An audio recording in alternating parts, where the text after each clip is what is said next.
पड़ोसियों, ये तुम्हारे लिए है। ये जो जश्न जीत तुम मना रहे हो, खबर नहीं शायद अंजाम अभी बाकी है। अभी तो सिर्फ कदम रखा है मंजिल पर, सफर का अभी सारा इंतजाम बाकी है। नमस्कार दोस्तों, मैं हूं सुमित और आप देख रहे हैं fact check with Sumit Virmani. तो दोस्तों, आज जो मैं आपके लिए वीडियो लेके आया हूं, ये वीडियो है डिफेंस डायरेक्टिव का और इसका टाइटल है US tariffs have crippled Pakistani exports. तो जी हाँ दोस्तों, खबरें आनी शुरू हो गई हैं कि जो 19% का टैरिफ यूएसए ने पाकिस्तान पे लगाया था, अब उसका असर दिखना शुरू हो गया और उनकी ट्रेड पे काफ़ी असर आया इस चीज़ का। पहले ही वो लोग इतना कुछ खास बना नहीं रहे थे और वहाँ से पाकिस्तान से यूएस में कुछ ज़्यादा खास बन के जा भी नहीं रहा था।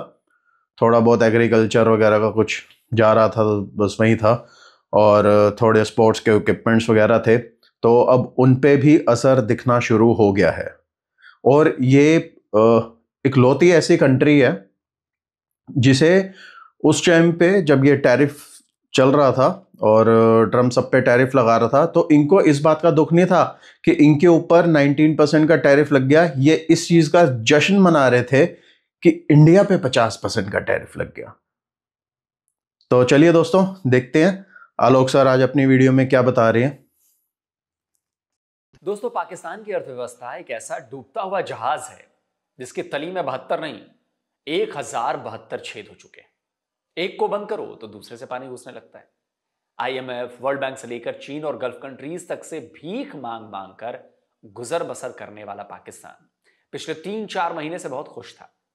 जब अपनी सनक में अमेरिकी प्रेसिडेंट डोनाल्ड ट्रंप ने भारत पर 25% टैरिफ के बाद 25% पेनल्टी लगाने का ऐलान किया था, तो पाकिस्तान की बाँछें खिलाई थी जहां भी शरीर में होती हैं। वो पाकिस्तान के एक्सपोर्ट से लेकर मीडिया तक खूब पॉजिटिव स्टोरी कर रहे थे। उन्हें लग रहा था कि गालों में होती हैं सर बाछें, गालों को कहते हैं पंजाबी में। पाकिस्तान पर लगाए गए 19% का टैरिफ भारत पर लगाए गए 50% की टैरिफ की तुलना में बहुत कम है और इससे पाकिस्तान को बहुत फायदा होगा। चावल से लेकर रेडीमेड गारमेंट और टेक्सटाइल इंडस्ट्री तक में वो भारत को पीछे छोड़कर अपना एक्सपोर्ट बढ़ा लेगा। लेकिन हाय रे पाकिस्तान की फूटी किस्मत, उसके नसीब में यह भी नहीं हुआ। भारत की बात करें तो अमेरिका के टैरिफ का असर तो बिल्कुल पड़ा है। Readymade garment sector, textile, James, jewellery, stone समेत कई सेक्टर पर इस टैरिफ का असर पड़ा है। एक्सपोर्ट पर भी नेगेटिव इंपैक्ट आया है, लेकिन ये सिर्फ और सिर्फ अमेरिकी मार्केट में हुआ। यूरोप और दुनिया के दूसरे कोनों में होने वाले इंडियन एक्सपोर्ट्स पर कोई असर नहीं पड़ा, बल्कि यूं कहें कि उनमें मजबूती ही आई। लेकिन पाकिस्तान का क्या हुआ? पाकिस्तान के एक्सपोर्ट का हाल कुछ ऐसा बेहाल हुआ है कि वर्ल्ड बैंक भी अब खतरे की घंटी बजाने लगा है। वर्ल्ड बैंक की हालिया रिपोर्ट बता रही है कि पाकिस्तान का एक्सपोर्ट तेजी से नीचे गिर रहा है, जिसका सीधा असर पाकिस्तान की जीडीपी पर पड़ रहा है। पाकिस्तान डेवलपमेंट अपडेट नाम की इस रिपोर्ट में पाकिस्तान की इकोनॉमी से जुड़े हर सेक्टर की डिटेल दी हुई है और इसी रिपोर्ट में बताया गया है कि पिछले 25 सालों से पाकिस्तान के एक्सपोर्ट का ग्राफ नीचे ही जा रहा है। रिपोर्ट बता रही है कि साल 2000 के बाद से जीडीपी के हिस्से के रूप में निर्यात में लगातार गिरावट आई है। 1990 के दशक में इसका औसत 16% था, जो 2024 में घटकर 10.4% रह गया। पाकिस्तान के एक्सपोर्ट की बुरी स्थिति पाकिस्तान गवर्नमेंट की हर कोशिशों के बाद भी नहीं सुधर रही। पाकिस्तान में जब से सेलेक्टेड शहबाज सरकार ने कामकाज संभाला है, तब से दुनिया में ये बताने और जताने की कोशिशें की जा रही हैं कि अब इकॉनमी जो है वो पटरी पर लौट रही है। इंपोर्ट कम हो रहा है, एक्सपोर्ट बढ़ रहा है और बहुत जल्द पाकिस्तान अपने सारे कर्जे चुकाकर एक ग्रोइंग इकॉनमी में शामिल हो जाएगा। लेकिन पाकिस्तान का ये झूठ आंकड़ों के आगे, जो इंटरनेशनल संस्थाएं दे रही हैं, उनके आगे कहीं नहीं टिकता। जुलाई से सितंबर के बीच आए आंकड़ों में घटते एक्सपोर्ट पर चिंता जताई गई थी। अगस्त में पाकिस्तान का एक्सपोर्ट एकदम से 12% तक गिर गया था।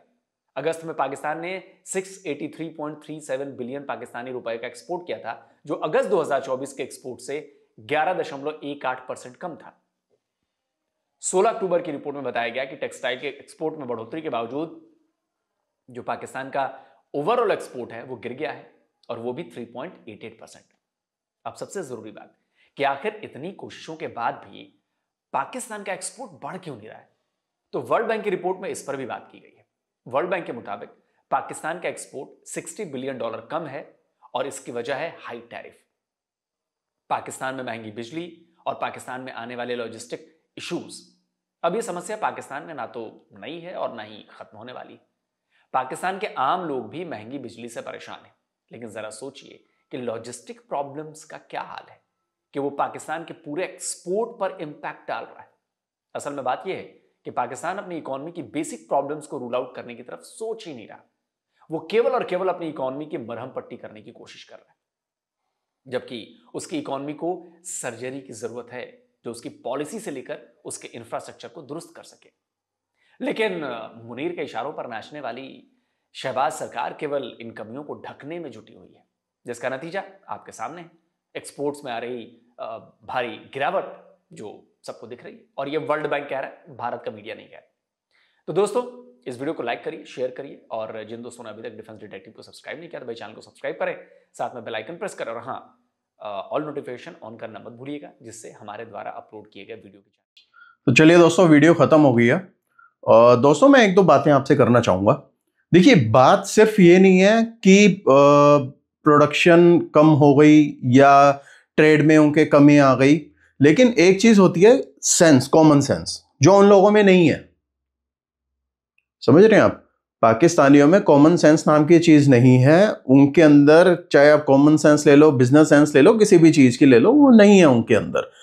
मेरे को अभी भी याद है, जब चाबहार पोर्ट बना भी नहीं था, उससे पहले इंडिया ने पाकिस्तान को अप्रोच किया था, जब ये ऑन पेपर ही चल रहा था सारा ट्रेड रूट बनाने के लिए, कि आप हमारे साथ कनेक्ट हो जाइए, हम आपके क्या कहते हैं, पाकिस्तान के थ्रू अफगानिस्तान तक एक ट्रेड रूट बनाना चाहते हैं जो आगे फर्दर और कंट्रीज में जाएगा। तो पाकिस्तान ने उस वक्त उसे मना कर दिया था। क्यों? क्योंकि उसमें वो अपना फायदा नहीं देख रहे थे। वो ये देख रहे थे कि अगर हमने मना कर दिया तो ये तो प्रोजेक्ट जो है फेल हो जाएगा और हिंदुस्तान का इसमें नुकसान हो जाएगा। तो क्या हिंदुस्तान का इसमें नुकसान हुआ? नहीं हुआ।